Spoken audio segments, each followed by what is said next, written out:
Lagi-lagi Anies terbukti jadi the king of kelebihan bayar. BPK temukan kelebihan pembayaran ratusan miliar di Pemprov DKI hingga berkurangnya pendapatan pajak, tapi kok cuma dikasih peringatan?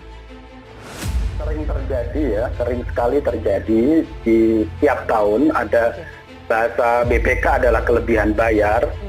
Menurut saya ini juga ada potensi korupsinya gitu ya. Oleh BPK, temuan ini dikatakan sebagai kelebihan bayar. Loh kok kelebihan bayar ya? Bukannya itu potensi korupsi? Menurut saya perlu, karena kelebihan bayar ini itu salah satu modus cara korupsi yang baru. Karena kalau tidak diungkap oleh BPK, maka kan Pemprov DKI tidak akan mengembalikan temuan-temuan yang seperti ini. Dilansir dari finid.co.id, BPK menemukan soal kelebihan pembayaran gaji dan tunjangan di laporan keuangan 2021 Pemprov DKI Jakarta hingga mencapai miliaran rupiah. BPK DKI juga menemukan kelebihan pembayaran pelaksanaan pekerjaan yang tidak sesuai dengan kontrak sebesar 3,52 miliar rupiah.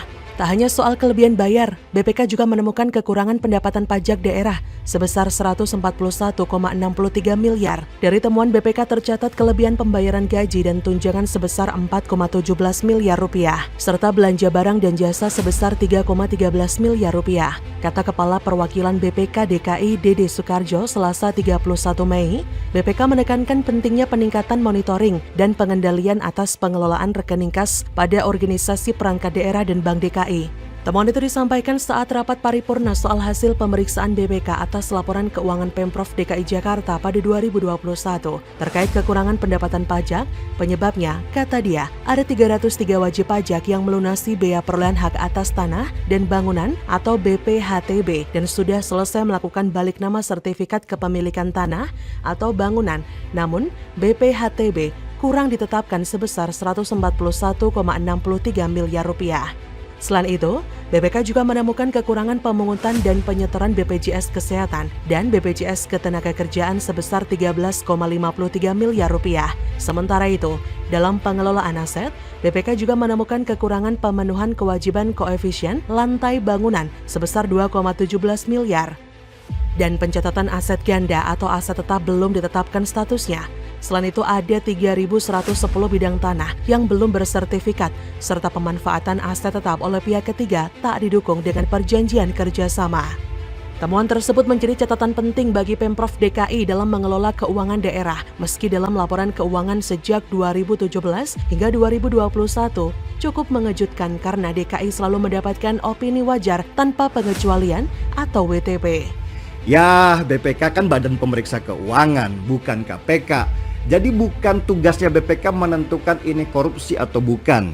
Temuan ini seharusnya diserahkan ke KPK untuk ditelusuri lebih dalam. Apakah ada potensi korupsi atau tidak.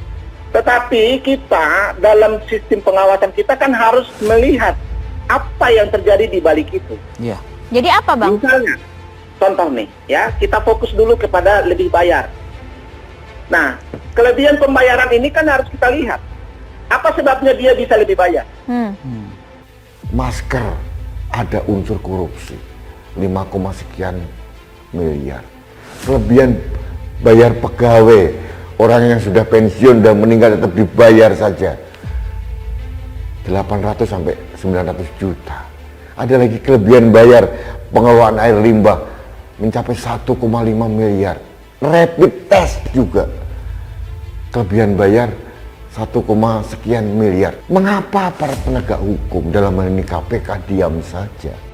Kata Dede, tanpa mengurangi penghargaan atas upaya yang telah dilakukan Pemprov DKI Jakarta, maka dalam rangka menggaungkan peningkatan dan kualitas pengelolaan keuangan dan tanggung jawab negara, beberapa permasalahan yang perlu mendapat perhatian Pemprov DKI sehingga permasalahan tersebut tidak terulang kembali. Kata Dede memberikan peringatan.